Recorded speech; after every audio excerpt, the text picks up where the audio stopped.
மறைந்த தலைவர் ஆம்ஸ்ட்ராங் அவருடைய இல்லத்திற்கு சென்று விட்டு பத்திரிகையாளர் சந்திப்பு பண்ணும்போது பத்திரிகையாளர் கேட்டாங்க, இன்னைக்கு வந்து போலீஸ் ஸ்டேட்டாக தமிழ்நாடு மாறிடுமா அப்படின்னு. அன்றைக்கே நம்ம சொன்னோம், திரும்ப ஒரு வாரம் கழிச்சு என்கவுண்டர் பண்ணுற வேலை இதுக்கெல்லாம் போகாதீங்க. குறிப்பாக அந்த criminal conspiracy root of the case, யார் தவறு செஞ்சுருக்காங்களோ கண்டுபிடிச்சி நடவடிக்கை எடுத்து மொத்தமாக இந்த கேங் எல்லாம் யாரெல்லாம் இருக்கிறாங்களோ சட்டப்படி நடவடிக்கை எடுங்க. நம்ம எதிர்பார்த்தது போலவே இன்னைக்கு காலையில் என்கவுண்டர் அப்படிங்கிற ஒரு வார்த்தையை பயன்படுத்தியிருக்கிறாங்க. அதிலும் குறிப்பாக நம்முடைய முகநூல் பக்கத்தில் கூட நம்ம எழுதியிருக்கோம், ட்விட்டர் பக்கத்தில் கூட எழுதியிருக்கோம். குறிப்பாக இந்த 3 முக்கிய குற்றவாளிகள் நீங்கள் பார்க்கலாம். அருள் என்பவர், கலை ஸ்ரீனிவாசன் என்பவர், சதீஷ் என்பவர், இந்த 3 குற்றவாளிகள் நீங்கள் பார்க்கலாம். இவர்கள் எல்லோருமே முக்கிய குற்றவாளிகள். குறிப்பாக இன்னைக்கு தமிழக காவல்துறை வந்து வீடியோ வெளியிட்டிருக்கிறாங்க. அந்த குற்றவாளிகள் வந்து வந்த அந்த வண்டி எத்தனை மணிக்கு வந்தாங்க, யார் வந்தாங்க, எல்லாமே வெளியிட்டிருக்கிறாங்க. அவசரமாக என்கவுண்டர் அப்படிங்கிற பேரில் வந்து ஒரு மனிதனுடைய உயிரை படிக்க வேண்டிய அவசியம் என்ன?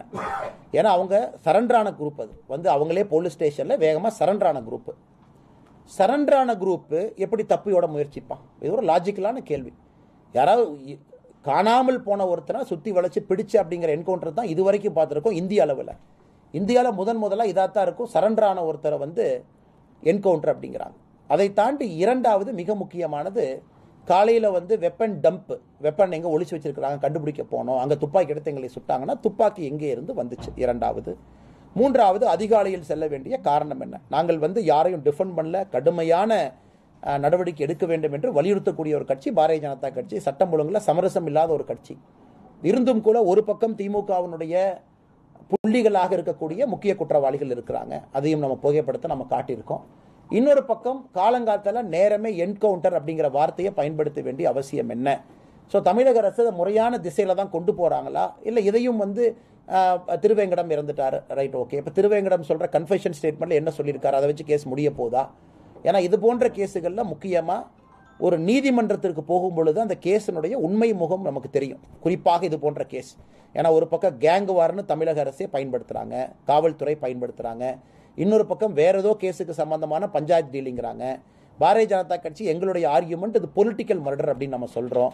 ஒரு கட்சிகளும் ஒரு வாதத்தை வைக்கும் பொழுது இந்த கேஸை வந்து அவசர கதியில் முடிக்க வேண்டிய அவசியம் என்ன என்பது தமிழக மக்களுடைய கேள்வியாக இருக்குது.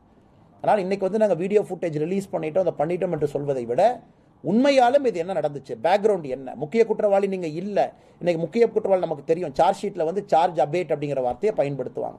ஒரு முக்கிய குற்றவாளி இறந்த பிறகு சார்ஜ் ஷீட்டில் பேர் வராது, பேர் எடுத்துருவாங்க. அப்போ முக்கிய குற்றவாளி ஒரு கொராபரேட்டிவ் எவிடன்ஸ் கொடுக்க முடியாது. ஸோ அப்போ நமக்கு உண்மை என்ன அப்படிங்கிறது யாருக்குமே தெரியாது. ஏன்னா திருவேங்கடம் சொன்னார் கஸ்டடியில் இருக்கும்போது, அது மட்டும்தான் பேச்சாக இருக்கும்.